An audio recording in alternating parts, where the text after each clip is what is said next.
சாம் B Chelladurai அவர்களின் போதனை களஞ்சியத்திலிருந்து.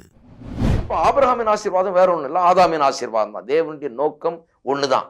ஆதாம உண்டாக்குனப்போ என்ன நோக்கமோ, எப்படி செழிப்பு நோக்கமா இருந்ததோ அது போலதான் ஆபிரகாமை குறித்தும் செழிப்பு அவருடைய நோக்கமா இருக்கிறது.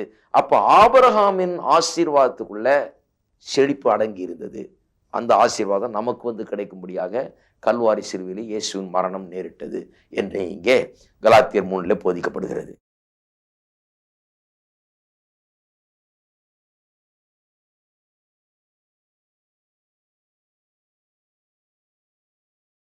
மறுபடியுமாக கர்த்தருடைய வார்த்தை உங்களோடு பகிர்ந்து கொள்வதிலே பெருமகிழ்ச்சி அடைகிறேன். கடந்த பல வாரங்களாக கர்த்தர் நல்லவர் என்ற இந்த நிகழ்ச்சியின் மூலமாக பொருளாதார செழிப்பை குறித்து வேத வசனம் கூறும் காரியங்களை எடுத்து போதித்து வருகிறோம். குறிப்பாக பொருளாதார ஆசீர்வாதம் நம்மை குறித்த தேவனுடைய சித்தமாகவும் விருப்பமாகவும் இருக்கிறது என்பதை குறித்து எடுத்து கூறி வருகிறேன். இதற்காக முதலிலே சிருஷ்டிப்பில் ஆரம்பித்தோம். ஆதாமின் செழிப்பை பார்த்தோம்.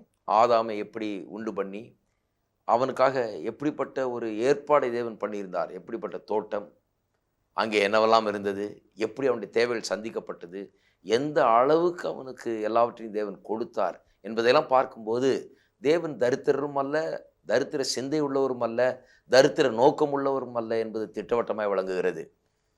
அவனுக்கு தேவைக்கும் மிகவும் அதிகமாக அவர் அங்கே அவனுக்கு செய்திருந்தார்.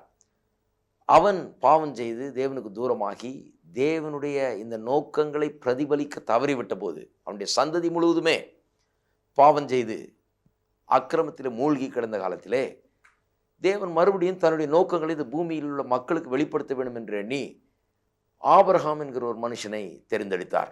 அவனை மட்டுமல்ல, அவனுடைய பிள்ளைகள், அவனுடைய பிள்ளைகளின் பிள்ளைகள் எல்லாம் ஆசீர்வதிக்கப்படுகிறார்கள். ஆபிரகாம் மகனாகி ஈசாக்கு பஞ்ச காலத்தில் ஆசீர்வதிக்கப்படுகிறான் என்று வாசிக்கிறோம். யாக்கோபு இக்கட்டான சூழ்நிலையில பல எதிர்ப்பு சக்திகள் மத்தியிலே அவன் மேலே வருகிறான், முன்னுக்கு வருகிறான், ஆசீர்வதிக்கப்படுகிறான். யோசேப்பு கீழே தள்ள தள்ள மேலே வருகிறான். தேவனுடைய ஒத்தாசை அனுகூலம் அவனுக்கு இருக்கிறது.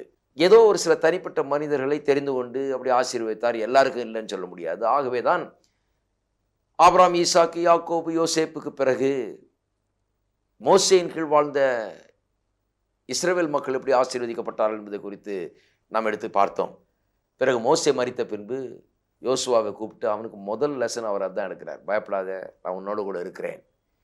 மோசேயோடு எப்படி இருந்தனோ அது போலவே உன்னோடு கூட இருக்கிறேன், பயப்படாத. ஆனால் ஒன்று, உனக்கு ப்ராஸ்பெரிட்டி சக்ஸஸை பற்றி ஒரு காரியத்தை சொல்லித்தர விரும்புகிறேன். நீ செழிப்பாகவும் வெற்றிகரமாகவும் வாழ்வது எனக்கு ரொம்ப முக்கியங்கிறார். ஆகவே தான் யோசுவா 1:8 வாசிக்கிறோம். கர்த்தரே வந்து அவனுக்கு போதிக்கிறார் பாருங்க. ஃபர்ஸ்ட் லெசன் அதுதான் அவனுக்கு. அவன் தலைவனான உடனே என்ன சொல்றாரு? இந்த நியாயப்பிரமாணத்தின் புஸ்தகம் உன் வாயை விட்டு பிரியாதிருப்பதாக, இதை நீ இரவும் பகலும் தியானி, இதில் சொல்லப்பட்டிருக்கிறவர்களெல்லாம் செய்யும்படி கவனமாயிரு. இந்த 3த்தையும் செஞ்சா நீ உன் வழியை வாய்க்க பண்ணுவாய், புத்திமானாயம் நடந்து கொள்வாய். ஆங்கிலத்தில் ரொம்ப நல்லா சொல்லியிருக்குது, you will make your way prosperous. உன் வழியை வாய்க்க பண்ணுவாய். ப்ராஸ்பெரிட்டி வந்துருச்சாங்க. புத்திமானாயம் நடந்து கொள்வாய்ன்றதுக்கு பதிலாக you will have good success என்று சொல்லப்பட்டிருக்கிறது. அப்போ கர்த்தர் என்ன லெசன் எடுக்கிறாரு உனக்கு பாருங்கள், ப்ராஸ்பெரிட்டி சக்ஸஸ் லெசன். அங்கே அப்பா, நீ வெற்றிகரமாக வாழ்வது, நீ செழித்திருப்பது எனக்கு பெருமை, நீ என்னுடைய ஆள், நீ நல்லா இருக்கணும். ஆகவே உனக்கு நான் சொல்லித்தர்றேன். அவன் ஒன்றும் கேட்கல, கர்த்தர் வந்து சொல்லித்தர்றாரு. நீ வெற்றியாக இருப்பது எனக்கு ரொம்ப முக்கியம், நீ செழிப்பது எனக்கு முக்கியம், செய்கிறதெல்லாம் வாய்க்கணும், நீ புத்திமானா நடந்து கொள்ளணும், நீ வெற்றிகரமாக வாழ வேண்டும், நான் சொல்லித்தரேன். வலியை வந்து அவனுக்கு சொல்லித்தர்றார். எல்லாம் பார்க்கும்போது எனக்கு ஒன்று விளங்குகிறது. ப்ராஸ்பெரிட்டி தேவனுடைய சித்தமாய் நோக்கமாக இருக்கிறது, செழிப்பு என்பது, அதில் சந்தேகமே கிடையாது. ஆனால் அவருடைய சித்தம் நோக்கம் அதுதான் என்பது இன்றைக்கு 1000 சந்தேகம் மக்களுக்கு உள்ள. அநேருக்கு சந்தேகம், அப்படியா, இது அவருடைய சித்தமா, நோக்கமா, இதை நம்பலாமா, இது சரியா?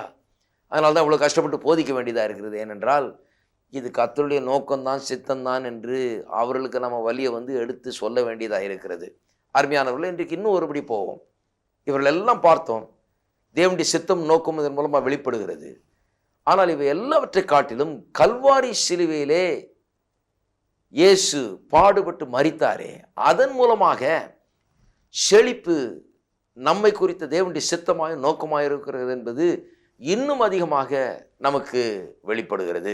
ஏன் அப்படி சொல்கிறேன்? கல்வாரி சிலுவையில் இயேசு மரித்த போது நம்முடைய பாவத்தை மட்டும் அவர் மீது சுமத்தி அதை மட்டும் பரிகரிக்காமல் நம்முடைய தரித்திரத்தை சாபத்தை இயேசுவின் மீது சுமத்தி நம்முடைய தரித்திரத்தையும் சுமக்க செய்து அங்கே நம்முடைய தரித்திரத்துக்கும் தேவன் ஒரு நிவாரணத்தை ஏற்படுத்தினார் என்று வேதவசனம் திட்டவட்டமாக போதிக்கிறது. நான் வாசிக்கிறேன். 2 கொரிந்தியர் 8ஆம் அதிகாரம் 9ஆம் வசனம். நம்முடைய கர்த்தராகிய இயேசு கிறிஸ்துவின் கிருபையை அறிந்திருக்கிறீர்களே, அவர் ஐஸ்வர்யம் உள்ளவராயிருந்தும் நீங்கள் அவருடைய தரித்திரத்தினாலே ஐஸ்வர்யவான்களாகும்படிக்கு உங்கள் நிமித்தம் தரித்திரரானாரே. நல்லா கவனிக்க வேண்டும். அவர் ஐஸ்வர்யம் உள்ளவராயிருந்தோம் நாம் ஐஸ்வர்யவான்களாகும்படி நம் நிமித்தம் அவர் தரித்திரரானாராம். உடனே ஒரு கேள்வி எழும்புகிறது. எப்போ தரித்திரரானார்? எங்கே தரித்திரரானார்? இதுக்கு நிறைய பேர் தவறான பதில் தான் சொல்லுகிறார்கள். என்ன சொல்லுகிறார்கள்? ஆமையா, அவர் வானத்தை விட்டு கீழே வந்து மனுக்குலத்தில் வந்து ஒருவராக பிறந்தபோது, மனுஷனாக பிறந்தபோதே அவர் தரித்திரத்தில் தான் வந்தார். தரித்திரத்தில் பிறந்து, தரித்திரத்தில் வளர்ந்து, தரித்திரத்தில் வாழ்ந்து, தரித்திரத்திலேயே ஒரு ஊழியத்தையும் செஞ்சு பிறகு பரலோகம் போன பிறகு தான் திருப்பி ஐஸ்வர்யத்துக்குள்ள நுழைந்தார் என்று அநேகருடைய எண்ணம். எப்படி இயேசுவினுடைய பூலோக வாழ்க்கை மனு அவதாரம் தரித்திரத்தால் நிறைந்திருந்தது என்று நினைக்கிறார்கள். வேதவசனம் அப்படி போதிக்கல. நிச்சயமா இதற்கு பல ஆதாரங்களை ஏற்கனவே நான் எடுத்து சொல்லியிருக்கிறேன். இயேசு உலகத்தில் தரித்திரரா இல்லை என்று. எப்படி இவர் தரித்திரராக இருந்திருக்க முடியும்? அவர் 5 அப்பம் 2 மீனை வச்சு 5000 பேரை போஷித்தவர், எவ்வளோ அற்புதங்களை செய்தவர், தேவகுமாரன் இந்த பூமியிலே மாம்ச ரூபம் எடுத்து வந்திருக்கிறாரு. அவர் எப்பேற்பட்டவர் என்று பார்க்கும்போது நிச்சயமாக அவர் தரித்திரராக இருந்திருக்க முடியும். அவரே வாய்த்தரன்னு சொல்றார், தரித்திரர் எப்போதும் உங்களிடத்தில் இருக்கிறார்கள், ஆனால் நான் உங்களிடத்தில் இரேன். அப்படின்னா என்ன அர்த்தம்? தரித்திரர் வேற, நான் வேற. நான் தரித்திரன் இல்லை என்ற அர்த்தம். அப்படி சொல்றார். அவர் வித்தியாசப்படுத்தி காண்பிக்கிறார் தன்னையும் தரித்திரரையும். தரித்திரம் என்கிற பிரச்சனை இந்த உலகத்தில் இருக்கிறது, தரித்திரர் இருக்கிறார்கள், ஆனால் நான் தரித்திரன் அல்ல என்கிறதை அவ்வளவு திட்டவட்டமாக அவரே சொல்லுகிறார். 12 சீஷரை வச்சிருக்கிறாரு, அதுக்கு மேலே 70 சீஷரை வச்சிருக்கிறாரு, அதுக்கு மேலே பெண்கள் இருந்து அவருக்கு உதவி செய்கிறாங்க. எப்பேற்பட்ட ஒரு டீம் அது! வேதவசனம் 2 கொரிந்தியர் 5:21 எப்படி சொல்லுகிறது? பாவம் அறியாத அவரை தேவன் நமக்காக பாவமாக்கினார் என்று சொல்லப்பட்டிருக்கிறது. அதாவது பாவமே தெரியாதவர் பாவமானார் என்று எழுதியிருக்கிறது. எப்போ பாவமானார்? அதுக்கு முதல்ல பதில் சொன்னால் இதுக்கு கரெக்டாக சொல்லிடலாம் பதில். பாவம் எப்போ ஆனார்னு சொன்னால், உலகத்தில் வாழ்ந்தப்போ பாவமானாரா, இல்லை பிறந்தப்போ பாவத்தில் பிறந்தாரா? கிடையாது. பாவம் மற்றவராக பிறந்தார். வாழ்ந்தப்போ பாவம் செய்தாரா? பாவம் செய்யலை, பாவமற்றவராக வாழ்ந்தார். எப்போ பாவமானார்? எப்படி பாவமானார்? சிலுவையில தொங்கின போது நம்முடைய பாவங்களை தேவன் அவர் மீது சுமத்தி பாவம் அறியாத அவரை நமக்காக பாவமாக்கினார் என்று எழுதியிருக்கிறது. அப்ப இந்த உலகத்துல வாழ்ந்த போது அவர் பாவத்துல வாழல, சிலுவையில தொங்கின அந்த பொழுதிலே, அந்த நேரத்திலே நமக்காக பாவமாக்கப்பட்டு பாவத்தை சுமந்தவராக அங்கே தொங்கினார். அப்ப சிலுவையில பாவமானார் என்று சொன்னால், நான் உங்களுக்கு சொல்லுகிறேன், சிலுவையில தொங்கின போதுதான் தரித்திரரானார் என்பதும் வேதவசனத்தின் போதனை. அதை நான் எடுத்து காண்பிக்கிறேன். கலாத்தியர் 3ஆம் அதிகாரத்துக்கு நாம் திருப்புவோம். மரத்திலே தூக்கப்பட்டவன் எவனும் சபிக்கப்பட்டவன் என்று எழுதியிருக்கிறபடி கிறிஸ்து நமக்காக சாபமாகி நியாயப்பிரமாணத்தின் சாபத்துக்கு நம்மை நீங்களாக்கி மீட்டு கொண்டார்.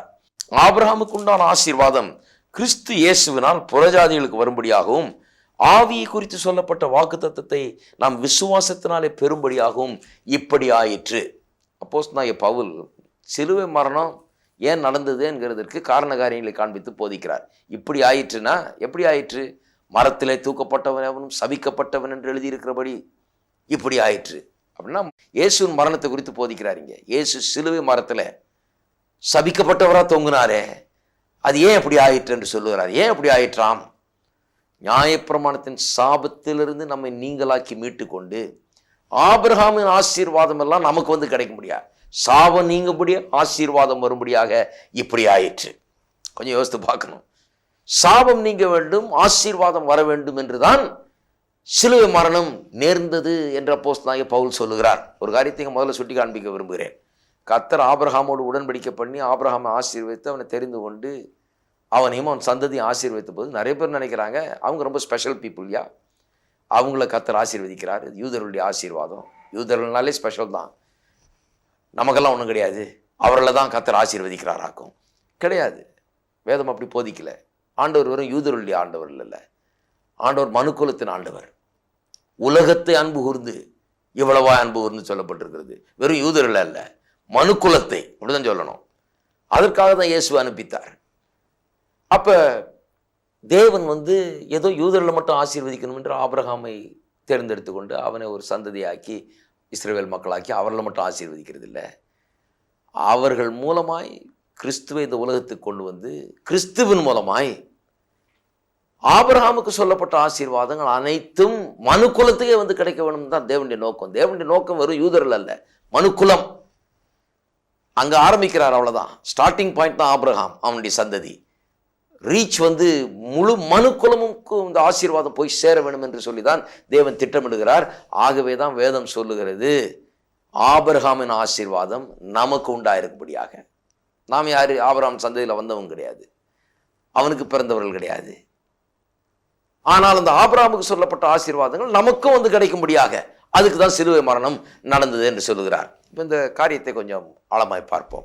சாபத்திலிருந்து நீங்களாக்கி மீட்டுக்கொண்டு ஆபிரகாமின் ஆசீர்வாதத்தை நமக்கும் பெற்றுத்தரும்படியாக தான் சிலுவை மரணம் நேர்ந்தது என்று சொல்லுகிறாரே. ஆபிரகாமின் ஆசீர்வாதம்னா என்ன, அதில் என்ன அடங்கி இருக்கிறது என்று முதல்ல பார்ப்போம். ஆபிரகாமின் ஆசீர்வாதம் என்றால் என்ன, கொஞ்சம் சிந்தித்து பாருங்கள். ஆபிரகாமை தேவன் தெரிந்தெடுத்த போது அவனுக்கு ஒன்றுமே தெரியாது, இருளில் வாழ்ந்தவன், தேவன் அறியாதவனாக இருந்தான். அவன் எடுத்து முதல்ல தன்னை அவனுக்கு இன்ட்ரடியூஸ் பண்ணி கொண்டு அவனோடு ஒரு உறவை தேவன் ஏற்படுத்தி கொள்கிறார். எந்த அளவுக்கு என்று சொன்னால், மனுக்குலம் முழுவதும் தேவன் அறியாத வாழ்ந்த காலத்திலே ஆபிரகாம் என்கிற ஒரு தனி மனிதன் தேவனுக்கு நண்பனாக எண்ணப்பட்டான் என்று வேதவசனம் போதிக்கிறது. எந்த அளவுக்கு நண்பன்னா, அவன்கிட்ட சொல்லாமல் நான் ஒன்றும் செய்ய மாட்டேன்னு தேவன் சொல்லுகிற அளவுக்கு அவ்வளவு நெருக்கமான ஒரு நண்பனாக தேவனுக்கு முக்கியமானவனாக அவன் கருதப்படுகிறான். இதுதான் ஆபிரகாமின் ஆசீர்வாதம். இதுதான் ஆவிக்குரிய ஆசீர்வாதம் சொல்லலாம். தேவனோடு கூட ஒரு உறவு. அதோடு நின்றில்ல, அவனுக்கு சில குறைகள் இருந்தது. அவனுக்கு குழந்தை இல்லை. கர்த்தர் அவனுடைய மனைவியுடைய கற்பத்தை திறந்து அவனுக்கு ஒரு மகனை கொடுத்தது மட்டுமல்ல, வேதவசனம் சொல்லுகிறது, வானத்தின் நட்சத்திரத்தை போல, பூமியின் தூளை போல, சமுத்திரத்தின் மணலை போல அவன் கற்பனை கூட பண்ணி பார்க்கக்கூடாத அளவுக்கு அவனுக்கு ஒரு பெரிய சந்ததி ஏற்படுத்துகிறார். அவனுடைய குறையை போக்குகிறார். அவனை அபரிதமாக சரீர பிரகாரமாக ஆசீர்வதிக்கிறார். சரீரத்தில் இருந்து குறை போக்கப்படுகிறது. அப்போ ஆபிரகாமின் ஆசீர்வாதத்தில் வெறும் ஆவிக்குரிய ஆசீர்வாதம், தேவனுடைய நண்பனானான் என்று மட்டுமல்ல, சரீர பிரகாரமான ஆசீர்வாதம் அடங்கியிருக்கிறது. அது மட்டுமல்ல, பார்த்தீங்கன்னா பொருளாதார ஆசீர்வாதம் அது ரொம்ப பிரதானமாக இருக்குது அவனுடைய வாழ்க்கையில். அவனை கொண்டு வந்து எல்லாத்தையும் விட்டுட்டு வான்னு சொல்லி, ஏன்னா நான் உனக்கெல்லாம் தரப்போகிறேன்னு சொல்லி கொண்டு வந்து அவனை பெரிய சீமான் ஆக்குகிறார். ஆடு மாடுகளும் வெள்ளியும் பொண்ணும் நிறைந்த சீமானாக இருந்தான் என்று வேதம் எழுதுகிறது. அது மட்டுமல்ல, அவனுக்கு எதிராக வந்த விரோதிகள், அவனை நாசமாக்க நினைத்தவர்கள், அவனை வஞ்சிக்க நினைத்தவர்கள், அவனை கெடுக்க நினைத்தவர்கள் எல்லாம் ஒன்றுமில்லாமல் ஆகிறார்கள். இவன் ஜெயிக்கிறான், எல்லாரையும் மேற்கொண்டு. தேவனுடைய கரம் இவனோடு கூட இருக்கிறது. ஆண்டவருடைய அனுகூலமும் ஒத்தாசையும் இந்த மனுஷனோடு கூட இருக்கிறது. இதுதான் ஆபிரகாமின் ஆசீர்வாதம். ஆவி, ஆத்மா, சரீரம், பொருளாதாரம், குடும்பம், பாதுகாப்பு எல்லாம் அவனுக்கு இருக்கு பாருங்க. இதுதான் ஆபிரகாமின் ஆசீர்வாதம். இந்த ஆபிரகாமின் ஆசீர்வாதம் நமக்கு உண்டாயிருக்கும்படியாக யோசித்து பார்க்க வேண்டும். இன்னும் கேட்டால் நான் இப்படி சொல்லுவேன், ஆபிரகாமின் ஆசீர்வாதம்ன்றது வேற ஒன்றும் கிடையாது. ஆதாமுக்கு என்ன ஆசீர்வாதமோ அதுதான் ஆபிரகாமின் ஆசீர்வாதம். ஞாபகம் வைத்துக் கொள்ள வேணும். ஆதாம் என்ற அந்த முதல் மனுஷனை உண்டு பண்ணி அவனுக்கு ஆண்டவர் எல்லாம் செய்தார். அவன் கெட்டு போன பிறகு இப்போ ஒரு ஆள் இல்லையன்னு சொல்லி தான் ஆபிரகாமை தேர்ந்தெடுத்தார். அங்கிருந்து ஆரம்பிக்கிறார் திரும்பியும். அவனை எப்படி ஆசீர்வச்சார் ஆபிரகாமை? ஆதாம் எப்படி ஆசீர்வச்சார் அது மாதிரி தான் இவனையும் ஆசீர்வதிச்சார். ஏன்னா அதுதான் ஆண்டவருடைய முதல் நோக்கம். ஆண்டவருடைய நோக்கங்களில் மாற்றமே கிடையாது. ஆதாமுக்கு என்ன நோக்கம் வச்சிருந்தாரோ அதுதான் ஆபிரகாமுக்கு நோக்கம், வேற வித்தியாசம் கிடையாது. அவனுக்கு எப்படி நிறைவா எல்லாத்தையும் கொடுத்தாரோ அது போலதான் இவனுக்கு நிறைவா எல்லாத்தையும் கொடுக்கிறார். அப்ப நான் சொல்லுகிறேன், ஆதாமுக்கு என்ன ஆசீர்வாதம் கொடுத்தாரோ அதுதான் ஆபிரகாமின் ஆசீர்வாதம். ஆதாமுக்கு என்ன ஆசீர்வாதம் கொடுத்தார் நீங்க வாசித்து பாருங்க. ஆதியாகமம் 2ஆம் அதிகாரம் 7ஆம் வசனத்திலிருந்து வாசித்தீங்கன்னா விளங்குகிறது எல்லாம். சில காரியங்கள் எல்லாம் ஒன்று சேர்த்து பார்த்தீர்கள் என்றால் திட்டவட்டமாக விளங்குகிறது. ஒன்று, அவனை உண்டாக்கி தோட்டத்தில் வைத்து பகலின் குளிர்ச்சியான வேளையிலே அவனோடு கூட உலாவின தேவன் என்று சொல்லுகிறது. அப்படின்னா அவனோடு வந்து ஐக்கியம் கொள்றார். ஆபிரகாமுக்கு இருந்த அதே இதுதான். ஆபிரகாமோடு கூட நண்பனாய் தேவன் உறவை வைத்து கொண்டது போல ஆதாமோடு ஒரு உறவை வைத்திருந்தார். பகலின் குளிர்ச்சியான வேளையிலே அவனோடு கூட வந்து உலாவி சஞ்சரித்தார் என்று வாசிக்கிறோம். ஆவிக்குரிய ஆசீர்வாதம். அது மட்டுமல்ல, 2ஆம் அதிகாரம் 7ஆம் வசனத்திலிருந்து வாசித்தீங்கன்னா எப்பேற்பட்ட தோட்டம், அங்கே எத்தனை நதிகள் ஓடிச்சு, எத்தனை ஆயிரக்கணக்கான விருட்சங்களும் கனிகளும் மரங்களும் அங்கே வைக்கப்பட்டிருந்த ஒரு மனுஷனுக்காக, பொன் விளையிற பூமி, இதெல்லாம் குறித்து வாசிக்கிறோம். ஏராளம் தாராளமாக அவனுக்கு எல்லாவற்றையும் செய்கிறார். பொருளாதார ஆசீர்வாதம் எல்லாம் அவனுக்கு நிறைவாக இருக்குது பாருங்க.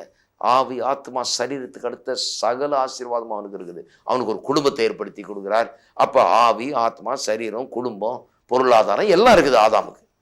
இதுதான் ஆதாமின் ஆசீர்வாதம். அந்த ஆதாமின் ஆசீர்வாதத்தை தான் கொண்டு வந்து ஆபிரகாமுக்கு கொடுக்குறாரு. ஏன்னா இப்போ ஆதாம் வந்து பாவத்தில் கெட்டு போயிட்டான். இப்போ ஆபிரகாமை இன்னொரு ஆதாம் மாதிரி எடுத்து அவர் உபயோகப்படுத்துகிறார்.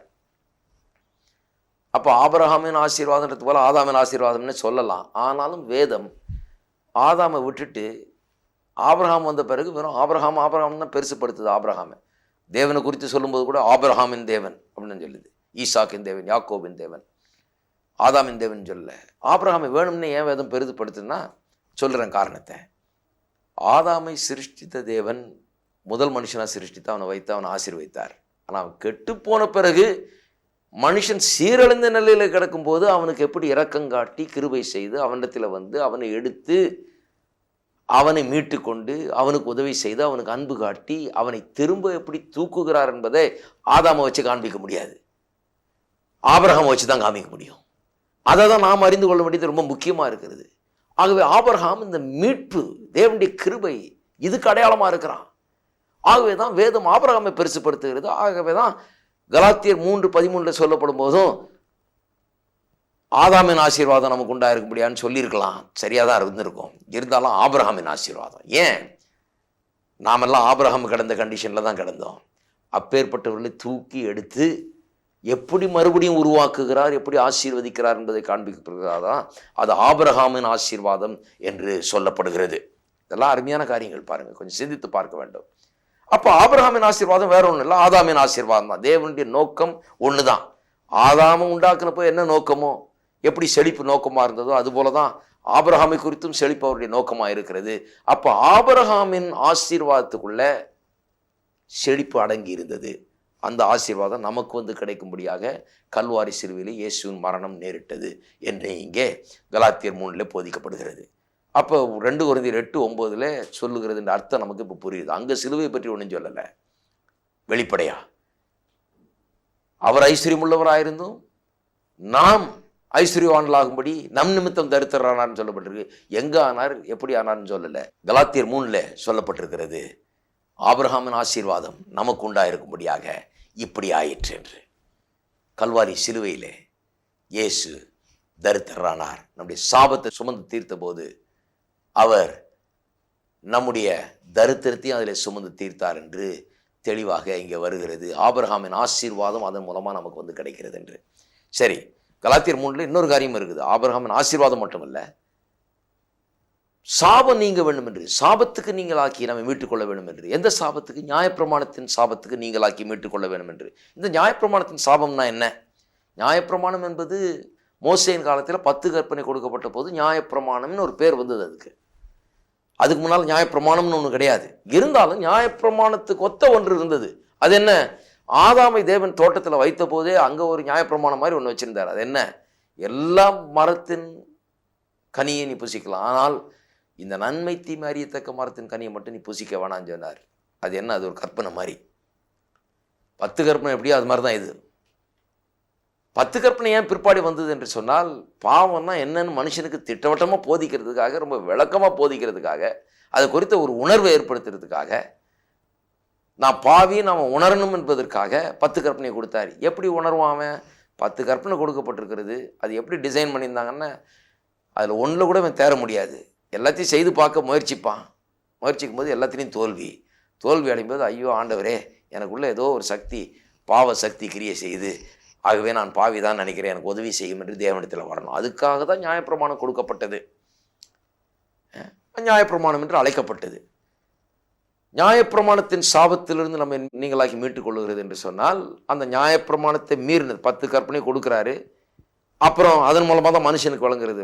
இதை நான் செய்ய முடியாதனால, இதன்படி வாழ முடியாதனால நான் ஒரு சபிக்கப்பட்ட நிலையில் இருக்கிறேன் என்றது மனுஷனுக்கு விளங்குகிறது. இந்த சாபத்திலிருந்து என்னை மீட்க வேண்டும் என்றால் எனக்கு அப்பாற்பட்ட ஒருவர் வந்து என்னை மீட்க வேண்டும். என்னால் நியாயப்பிரமாணத்தின்படி செய்து நான் ஒன்றும் மீட்கப்பட முடியாது என்பதை அவன் அறிந்து கொள்ளும்படியாக, அவனுக்கு போதிக்கும்படியாக அப்படி நடந்தது. ஆனால் அதுக்கு முன்னாலேயே ஏதேன் தோட்டத்திலே நியாயப்பிரமாணத்துக்கு ஒத்த ஒன்று இருந்தது. அதுதான் அந்த கட்டளை, இந்த மரத்தின் கனியை நீ புசியாதிருப்பாயாக என்று சொல்லி, நன்மை தீமை அறியத்தக்க மரத்தின் கனியை புசிக்க வேண்டாம் என்று சொன்னார். அதை புசிக்கிற நாளில் சாகவே சாவாய் என்று சொன்னார். அப்போ ஆதாமின் ஆசீர்வாதத்தை பார்த்தோம். அதில் ஆவிக்குரிய ஆசீர்வாதம், குடும்பம், சரீரம், பொருளாதாரம் எல்லாம் அடங்கி இருந்தது. நான் சொல்கிறேன், ஆதாமின் சாபம் என்னன்னு பார்ப்போம். ஆதாம் அந்த கனியை எடுத்து புசித்த உடனே, விலக்கப்பட்ட கனியை புசித்த உடனே என்ன நடந்தது என்பதை குறித்து ஆதியாகமம் 3ஆம் அதிகாரம் 7ஆம் வசனத்திலிருந்து வாசித்து பார்த்தீர்கள் என்றால் அங்கே திட்டவட்டமாய் அவைகள் எல்லாம் சொல்லப்பட்டிருக்கிறது. அதை வாசிக்க நேரம் இல்லாதனால அதிலிருந்து சில காரியங்களை மட்டும் சுட்டி காண்பிக்க விரும்புகிறேன். 7ஆம் வசனத்திலிருந்து பார்த்தீர்கள் என்றால், அவன் பாவம் செய்த உடனே, அதாவது தேவனுடைய கட்டளையை மீறின உடனே அவனுக்கு என்ன நடக்கிறது என்று பாருங்கள். உடனடியாக அவன் தேவனிடத்திலிருந்து உறவு துண்டிக்கப்படுகிறது. இந்த புசிக்கிற நாளிலே சாகவே சாவா என்னார், விழுந்து செத்துறல உடனே 2 விதமான சாவு அன்னைக்கு உண்டானது. என்னன்னா, ஒன்று இம்மீடியட்டா அன்னைக்கு உடனடியாக நடந்தது என்று ஆவிக்குரிய மரணம். ஆவிக்குரிய மரணம்னா என்ன? தேவனோடு கூட உள்ள உறவு துண்டிக்கப்படுகிறது. ஆவிக்குரியபடி செத்தவனாயிட்டான், சரீரப்பிரகாரமானபடி நடந்துகிட்டு இருக்கிறான், போயிட்டு இருக்கான், வந்துகிட்டு இருக்கான். ஆனால் ஆவிக்குரியபடி அவனுக்கு ஜீவன் இல்லை, வாழ்ந்துகிட்டு இல்லை, அவன் செத்து விட்டான். ஆவிக்குரியபடி தேவனோடு கூட உறவு இல்லை. அதைத்தான் அங்கே வாசிக்கிறோம். நம்ம உறவு அங்கே துண்டிக்கப்பட்டு விட்டது. அதை பற்றி நீங்கள் 3ஆம் அதிகாரம் 7ஆம் வசனத்திலிருந்து வாசித்து பார்த்தீங்கன்னா, அவன் ஓடுறான் பாருங்க, கர்த்தரிடத்திலிருந்து தூரமாய் ஓடுகிறான். அவமானம் அவனை மேற்கொள்ளுகிறது. தன்னை நிர்வாணி என்று அறிந்து வெட்கப்படுகிறான். தன்னை பற்றி ஒரு அவமான உணர்வு. ஒழித்து கொள்ளுகிறார்கள், பயப்படுகிறார்கள். இந்த வார்த்தைகள்லாம் உபயோகப்படுத்தப்படுகிறது. அப்போ பாருங்க, ஒரு ஆவிக்குரிய பாதிப்பு ஏற்படுகிறது. தேவனிடத்திலிருந்து உறவு துண்டிக்கப்படுகிறது. தேவனுக்கு தூரமாகிறார்கள், ஓடுகிறார்கள், ஒளிந்து கொள்கிறார்கள். மனதில் உணர்ச்சிகளில் பாதிப்பு ஏற்படுகிறது. பயம், அவமான உணர்வு, குற்ற உணர்வு, ஆக்கினை தீர்ப்பு உணர்வு, தாழ்வு மனப்பான்மை, தப்பு செய்துட்டோமே என்கிற உணர்வு, இதெல்லாம் மனதில் வருகிறது. அதுதான் ஆத்மா என்று சொல்லுகிறோம். அப்போ ஆவியில் ஒரு பாதிப்பு, ஆத்மாவில் பாதிப்பு, சரீரத்திலும் பாதிப்பு. சாகவே சாவான்னு சொல்லிட்டாரு. அன்னைக்கே அவன் சரீர பிரகாரமாய் சாகவில்லை. ஆனால் பவுல் அப்போஸ்தலன் பிறகு சொல்லுகிறார், ஒரு மனுஷனாலே பாவமும் பாவத்தின் மூலமாக மரணமும் உலகத்தில் பிரவேசித்தது என்று. அப்போ சரீரத்திலும் பாதிப்பு, ஆவியில், ஆத்மாவில், சரீரத்தில் பாதிப்பு. இன்னொன்று காண்பிக்கிறேன், பொருளாதாரத்திலும் பாதிப்பு. 17ஆம் வசனத்திலிருந்து வாசிக்கிற 3ஆம் அதிகாரம் இப்படி சொல்லி இருக்கிறது. பின்பு அவர் ஆதாமை நோக்கி, நீ உன் மனைவியின் வார்த்தைக்கு செவி கொடுத்து புசிக்க வேண்டாம் என்று நான் உனக்கு விலக்கிற விருட்சத்தின் கனியை புசித்தபடினாலே பூமி உன் நிமித்தம் சபிக்கப்பட்டிருக்கும். நீ உயிரோடு இருக்கும் நாளெல்லாம் வருத்தத்தோடே அதன் பலனை புசிப்பாய். பாருங்க, அவன் செய்த அந்த மீறுதல், நியாயப்பிரமாணத்தின் சாப்பிடணும்னா இதுதான் பாருங்க. அந்த மீறுதல் என்ன பண்ணிடுச்சு அவனுக்கு? பூமி சபிக்கப்பட்ட பூமி போல ஆயிடுச்சு. இன்னைக்கு உயிரோடு இருக்கும் நாளெல்லாம் வருத்தத்தோடைய பலனை புசிப்பாய். வருத்தத்தோடு புசிக்கிறதுக்காக கர்த்தர் மனுஷனை உண்டாக்கலை, சந்தோஷமாக புசிக்கிறதுக்காக அவர் சொன்னார், எல்லாத்தையும் பூசி சாப்பிடு, சந்தோஷமா இருந்தார். இப்போ வருத்தத்தோட புசிக்கணும். ஏன் வருத்தம்? அது உனக்கு முள்ளும் குறுக்கும் முளைப்பிக்கும் வெளியின் பயிர் வகைகளை புசிப்பாய். ஏன் வருத்தம்னா, முன்ன விதைச்சா, பண்படுத்தினா, விதைச்சா விளையும் எதிர்பார்க்கலாம், விதைச்சோமா அறுத்தமா அப்படின்னு இருக்கும். இப்போ என்னன்னா, விதைச்ச பிறகு போய் பார்த்தா அங்கே முள்ளும் குறுக்கும் விளைஞ்சிருக்குது. ஆகவே இதை சரி பண்ணுறதுக்கே நேரம் அதிகமாகிறது. அதனால தான் சொல்லியிருக்கு அடுத்த வசனத்தில், நீ பூமியிலிருந்து எடுக்கப்பட்டபடியால் நீ பூமிக்கு திரும்ப மட்டும் உன் முகத்தின் வேர்வையால் ஆகாரம் புசிப்பாய். வேர்வை எங்கேருந்து வருது? வேர்வை தான் சாபத்திலிருந்து வருது. வேலை சாபத்திலிருந்து வர்றதில்லை. நிறைய பேர் நினைக்கிறாங்க வேலை சாபத்திலிருந்து வருதுன்னு.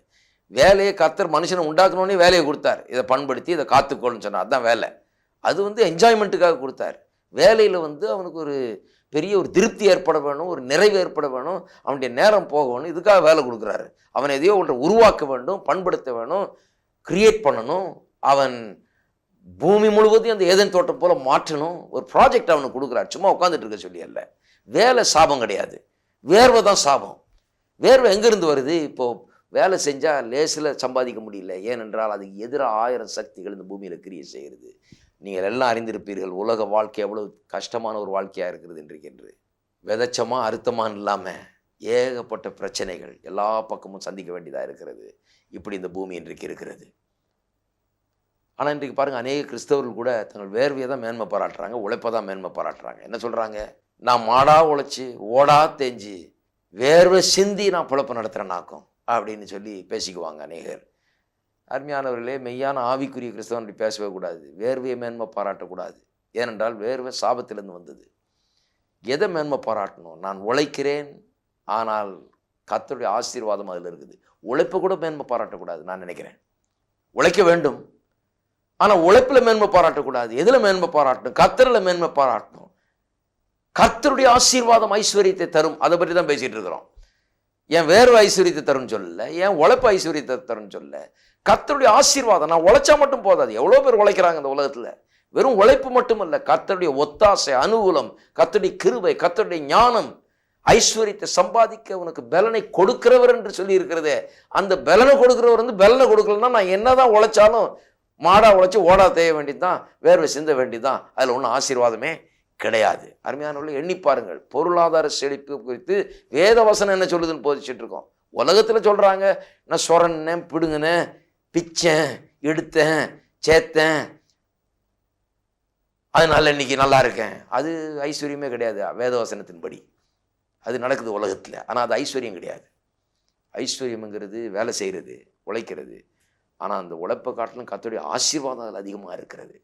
கையின் பலனை புசிக்க தேவன் கிருபை அருளுவது, தேவனுடைய ஒத்தாசை, அனுகூலம், கர்த்தருடைய ஞானம், இவைகள்லாம் நம்ம கூட இருந்து நமக்கு வழி நடத்தி நம்ம ஆசீர்வாதத்துக்குள்ள நடத்துவது. இதுதான் ஆதாமின் ஆசீர்வாதம். இந்த ஆதாமின் ஆசீர்வாதம் தான் ஆபிரகாமின் ஆசீர்வாதமாக இருந்தது. அவன் செய்கிறதெல்லாம் வாய்க்குது. அதுதான் ஆபிரகாமின் ஆசீர்வாதம், அதுதான் ஆதாமின் ஆசீர்வாதம். வேத வசனம் தான் சொல்லுது, செய்வதெல்லாம் வாய்க்கும், நீ செய்வதெல்லாம் வாய்க்கும், அதுதான் ஆசீர்வாதம். சாபம் என்ன? செய்ய செய்ய வாய்க்க மாட்டேங்குது, எது வச்சாலும் விளங்க மாட்டேங்குது, அதுதான் சாபம். ஆபிரகாமின் ஆசீர்வாதம் நமக்கு உண்டாயிருக்கும்படின்னு சொன்னால், அவன் எப்படி கை வச்சதெல்லாம் பொன்னாக மாறுறதோ, அவன் எப்படி செய்ததெல்லாம் வாய்த்ததோ, அவன் எப்படி வர வர விருத்தி அடைந்து மகா பெரியவனானானோ, அதுபோலவே நாமும் ஆசீர்வதிக்கப்பட வேண்டியது தான் கர்த்தருடைய ஆசீர்வாதம். உன் தேவனாகிய கர்த்தரை நினைப்பாயாக, அவரே ஐஸ்வர்யத்தை சம்பாதிக்க உனக்கு பலனை கொடுக்கிறவர். நினைச்சு பார்க்குறீங்களா நீங்கள் கர்த்தரை? அப்படி கர்த்தரை குறித்து நினைக்கும் போது எப்படி நினைக்கிறீங்க? அவர் தான் ஐஸ்வர்யத்தை சம்பாதிக்க பலனை கொடுக்கிறவர். அவரில் மேன்மை பாராட்டுங்கள், அவரை எண்ணி பாருங்கள், அவரை துதியுங்கள், அவரை தியானியுங்கள். அவரிடத்திலிருந்து வருகிறது ஆசீர்வாதம், அதுதான் ஐஸ்வர்யத்தை தருகிறது. கர்த்தர் உங்களை ஆசீர்வதிப்பாராக.